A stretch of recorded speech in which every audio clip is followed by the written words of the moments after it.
Hello, everyone. Welcome to another episode of Andy's Slack Corner, continuing with Chrono Trigger. And what we're going to be doing now is some cleanup on this frog quest. I'll be speeding up the footage for a while, and the idea is to complete more side quests before we go and kill Lavos. Well, to be honest, there's not much to talk about in here, but there's an interesting mechanic that is introduced. Prior to this, I haven't talked about it, but it's primarily used here. Basically, throughout the game, we have seen some chests or boxes. When you try to open them, it says that they're sealed by a mysterious force. You can only open them once you have infused a pendant in Zeal with the Mammon machine. They usually have armor and like elemental armor, so that way you can prevent or reduce the damage that you get from water, fire, lightning, and whatnot. Most of those boxes are here in the northern ruins, but we have seen some in Guardia, in like the inn, some of them in Pori, some in Choras, here, also the town. But the main concentration of them are here. So let's just see this scene and then I'll explain. Cyrus sleeps here, avenged by his friend Glenn. Okay, nothing major. The important thing to remember about those boxes is that you can open them either in the past or the future. If you go and open them in the past, you're gonna get the basic version of the armor. And because you open them in the past, when you go and find them in the future, they're already opened. So the trick to getting both the basic version and then the enhanced version is to go to the past. You find them wherever they are. You find them, you try to open, but instead of saying yes, open the chest, you just say no. And it sort of like it starts to, you could say it stores energy, making that item level up, quote unquote. So you go then to the future, you find the chest again, you open the chest getting the improved version, and you travel to the past and get the basic version. Also, the footage you're seeing is me going back to Mount Denador with Frog because we can get an item here, and that item is a gold rock, and it allows me to learn the final triple tech for Chrono. I mean for Frog. So let's see. I await thee, freelancer. It starts glowing in Frog's hand. You got the gold rock. A changed frog or die. And that's it. Right, right. While I backtrack here, so I was speaking about getting the basic and the enhanced versions of those items, right? Which, if you already have the best version available, all you do is maybe sell the other one. Or, for example, if you have like red vest and red mail, I think is the other one, then you have 80% reduction on fire damage, and then I think 50% reduction. With that in mind, it may make sense for you to keep both items so that if you face, I don't know, a boss with fire magic, then you equip both items and you have a pretty good damage reduction just to survive its attacks. With that being said, I didn't keep that in mind when I started this playthrough, so I must have opened 2 or 3 chests that I could have gotten the better version, but I didn't. So, well, what are you gonna do? Let's continue with the other quest. Come on in. This is the great Aussie's place. What the? Whoa! You're the great Magus. You're doing well, Aussie. The nerve, deserting your fellow mystics to serve these humans? You're a traitor. You're not our king. Why did you desert us? Because you're green and probably smelly. You pesky low-down good-for-nothings. Ooh, I'll have you begging for mercy. Flee! Oh, these guys are still alive? You sent for me?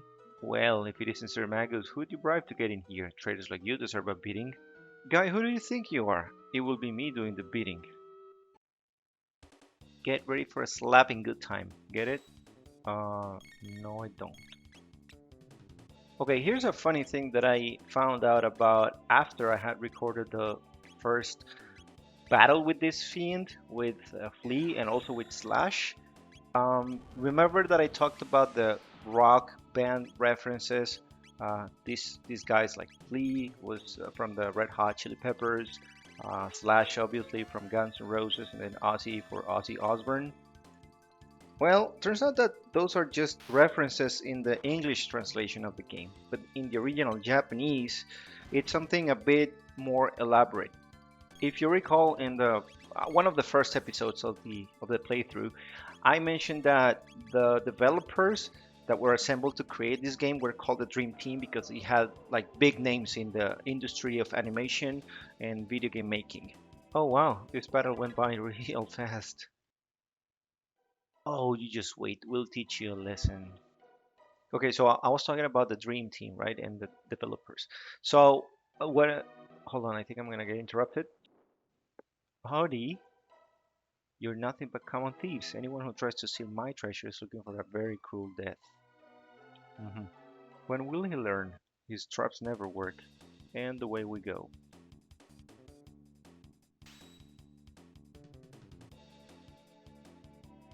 See, this is the perfect example.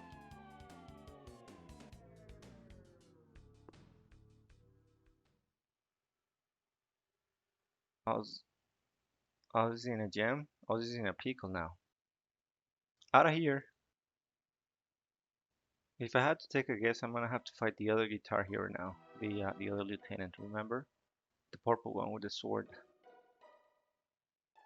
You still haven't given up? Well, how about a good thrashing?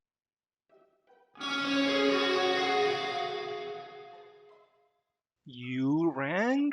Slash, don't let me down. At first, I really didn't want to slice and dice you, but now it sounds kind of fun. Ready? Okay, let me see if I can pick up my train of thought. I was talking about the Dream Team. One of the key team members was Akira Toriyama. He's very famous for anime and manga, Dragon Ball being the one that is most known. And he did the character design for this game. And for some reason, Akira Toriyama has this fixation with naming characters after food items, especially vegetables. So, for example, in Dragon Ball, you got Kakarot, which is Goku, and that's coming from carrot. You also have Raditz from radish. You got Vegeta for vegetables, and for this game, these three guys are named also after food items. The first one, Flea, the one that we destroyed, is called Mayone, which comes from mayonnaise. This guy right here is soy sauce for soy sauce. Ouch! Once again, it wasn't that hard.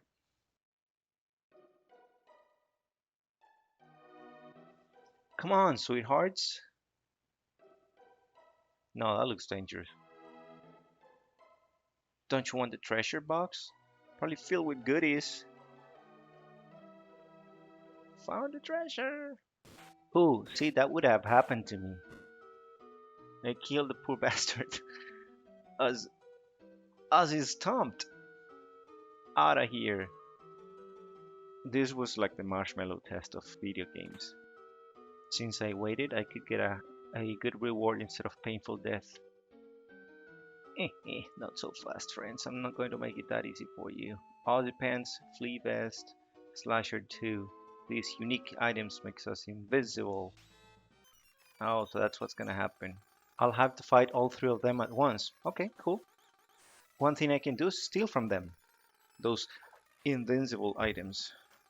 They're actually pretty good. Okay. The third Fiend Lord, or Aussie, the reference in Japanese, he was named Binega, which means vinegar. Again, another food item. In continuing with that weird tradition of naming characters after dishes and condiments, spices, sauces. It's really weird. Japan is weird. I'm not trying to offend anybody, but the difference in culture is marked. So yeah, that is the story of the naming conventions in Japanese versus the one in English. Understandably, we wouldn't have caught up with that idea. So here in the Western market, so the decision to change those names, that was, I think, the right one. Considering the time when the game was made, making those rock band references was well played, and I find them relatable. That battle wasn't so bad. A bit long, but all in all, it was good. Magus, you lied when you said you wanted to create a world of evil. You used me. Oh, come on. You're supposed to be a bad guy. You have no feelings. This should be like the other battle, just a joke thing. Now he falls. Wahaha, gotcha. What can I say? You did get me on that one. Adios, amigos. Okay, I get it. Joke's on me.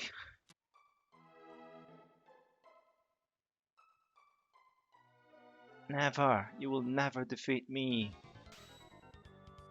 We'll see. No ice barrier this time?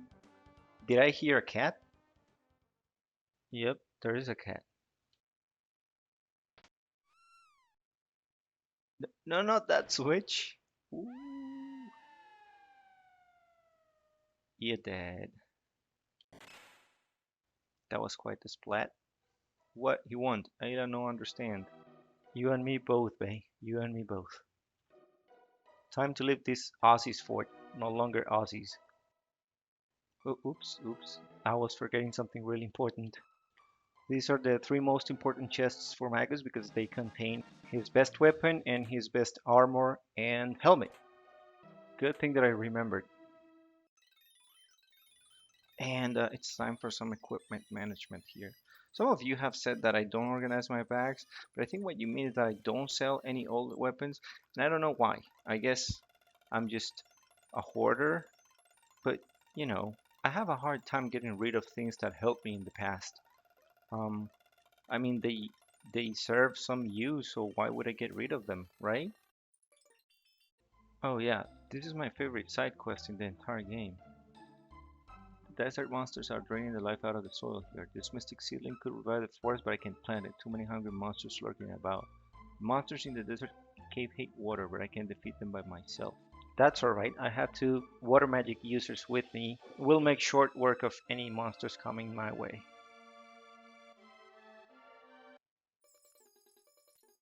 I remember this place being extremely difficult for me when I first played the game years and years ago.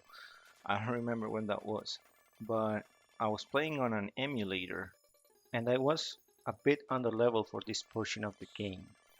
But the real fuck up is that when I came here, I made a save state instead of, saving the intended way into the game's memory. I hadn't saved in a long, long while. In any case, I came here, hadn't saved, just made that save state and came to the boss. And the boss proceeds to absolutely destroy me. He's very hard. I think I have a better chance on this playthrough. Here's the boss. What was that?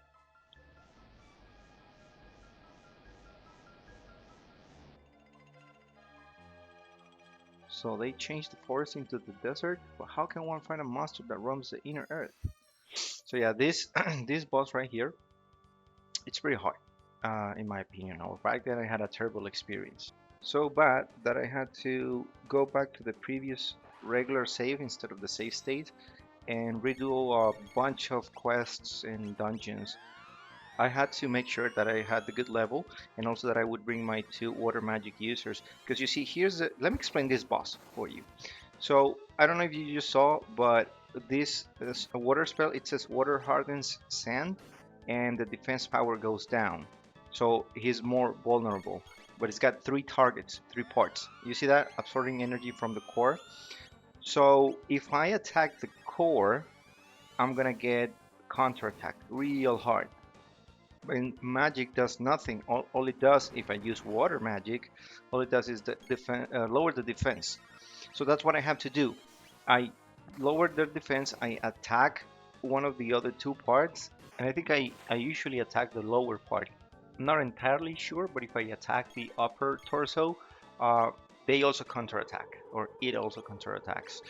Once I have done enough damage to the lower part, it leeches HP from the core, that eye in the middle. And it has about, I think it's 2000 HP. Once that's done, it's gone, it's dead, then I can wail down on the rest of them. Only at the moment, I'm gonna play it safe and keep attacking the lower part. I don't know if I'm gonna get counterattacked and wiped out. Oh look, absorbing energy from the core. It took about 215 HP. That means that it needs about 10 of those attacks from the upper part to kill the eye in the middle. And then I can continue killing the whole thing.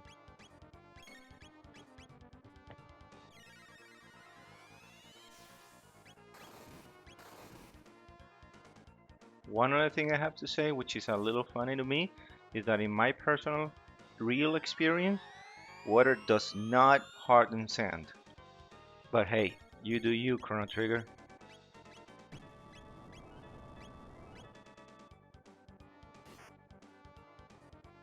All in all, I seem to be doing all right, which is quite different from my experience years ago.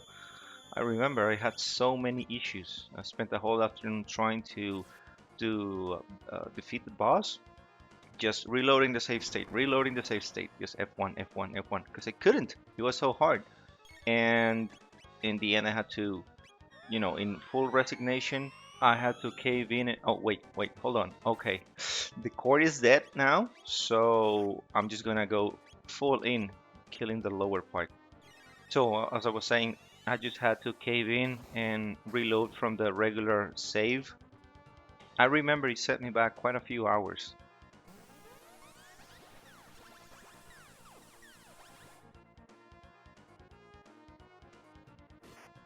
Oh, that's another thing I hadn't mentioned. I equipped Frog with, I don't know the name.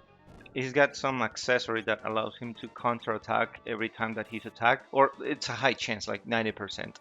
So if you see me attacking the upper part, it's because of that.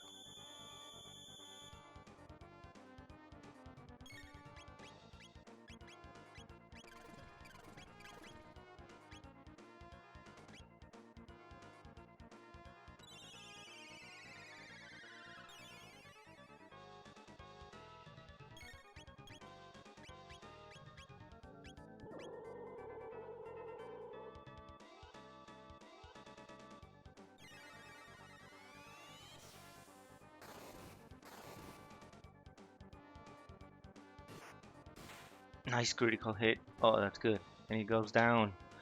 Shouldn't be too long from now then.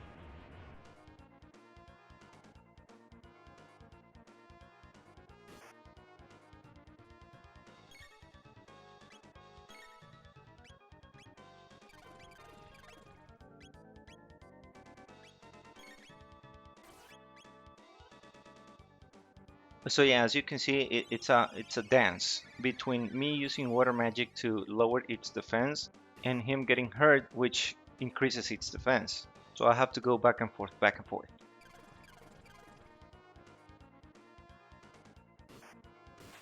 The auto counter attack sure helps, I can tell you that.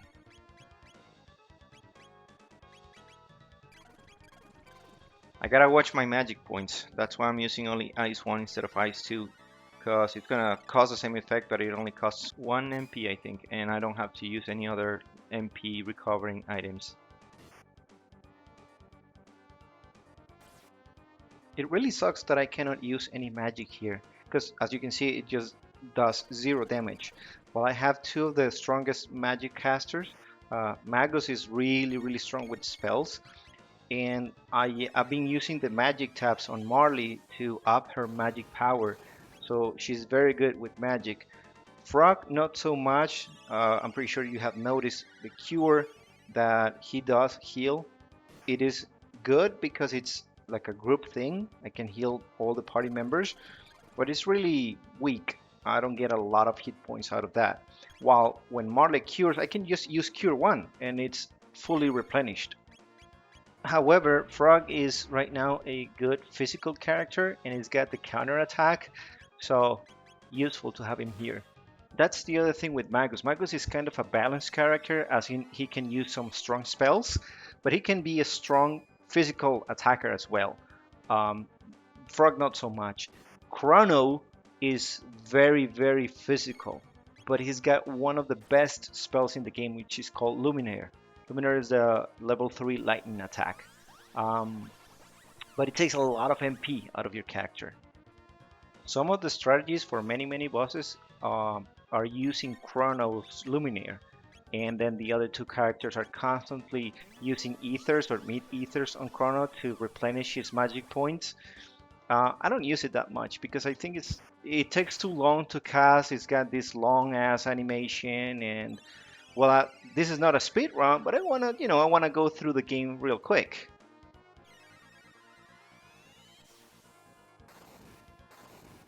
I don't know, guys. I have to say I'm really happy that this is going so well, I still have some PTSD flashbacks of this boss battle back in the days. It absolutely wrecked me back then. And so far, so good. I mean, I'm keeping my HP up. Nobody's died yet, nobody's dropped. I'm feeling pretty confident. I'm laying back in my chair, doing the inputs. I'm not breaking any sweats, and it will be maybe another minute for me to kill this enemy. It feels cathartic, like I can turn a page. It feels good. There's a sense of accomplishment here. I shouldn't be singing my praises here. It's gonna slaughter me in the last few seconds. I know it. That's my luck. I better not jinx it. I'm gonna focus. Huh, go figure. I end up killing it with a weak attack. Anyway, it's done. It took a long time. It wasn't hard, but it's so long. Anyway, did I mention how much I love this quest chain? Because this is the real quest chain in the game. There's not many like this one. You'll see the chain of consequences. I'll explain them later. Thank you for routing the beasts. Unfortunately, it takes centuries to revive the forest. I wish I'd lived long enough to see my wish come true. Oof, that's sad. This is what I can do for you. Since Robo is not a living thing per se, I can leave him here and make him help you. You can't come for me when the job is done. May I stay behind to help Fiona? Alright, do that. Now we can see Robo doing its thing.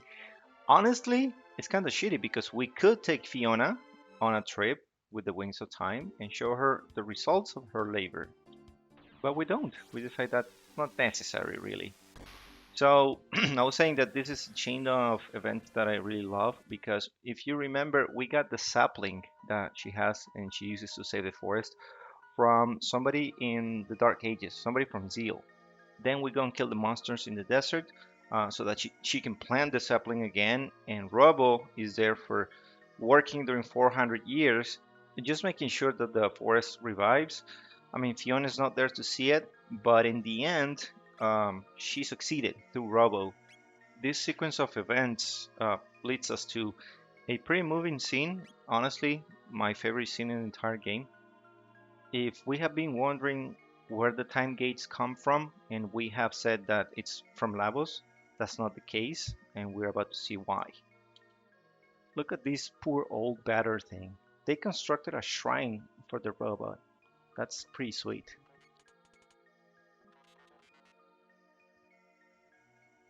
Systems reactivated. Where am I? Ah, Chrono, how nice to see you. For you it was a quick hop, but for me 400 long years have passed. The effort was worth it. The forest has grown back. Now let us celebrate our 400th year reunion. This is the scene I mentioned. I love it.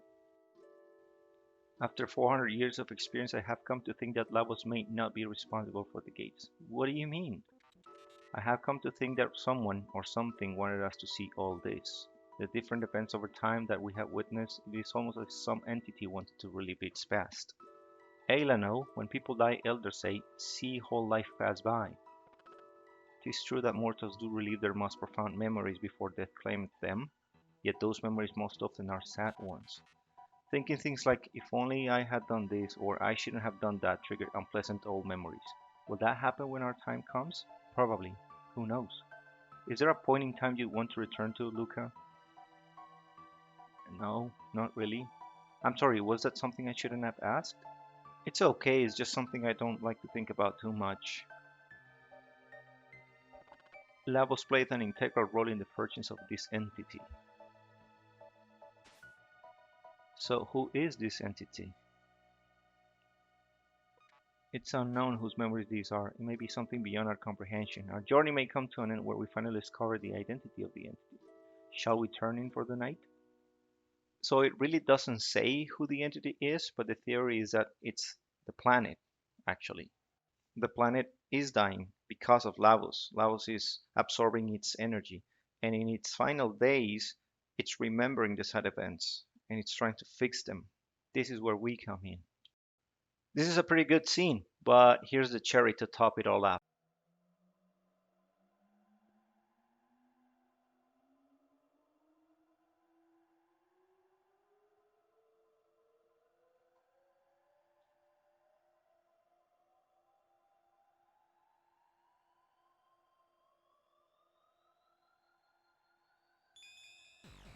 Oh, a red gate. That's different.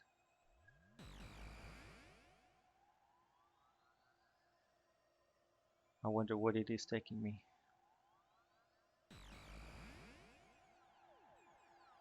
Did I make it back to that moment?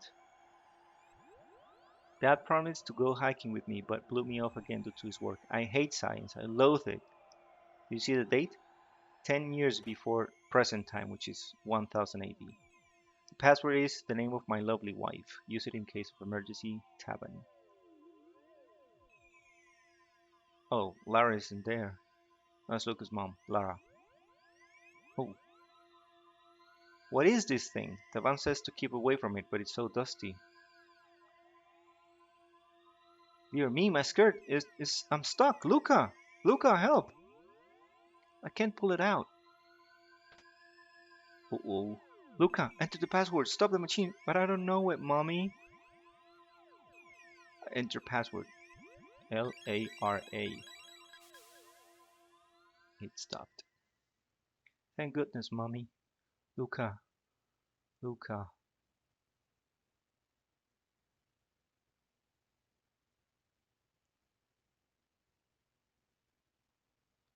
Dad promised to go hiking with me, but blew me off. Blah, blah, blah.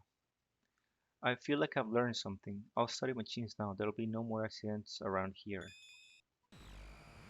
So, do you remember that Lara, Lucca's mom, was in a wheelchair? She couldn't move her legs? Well, I just prevented that.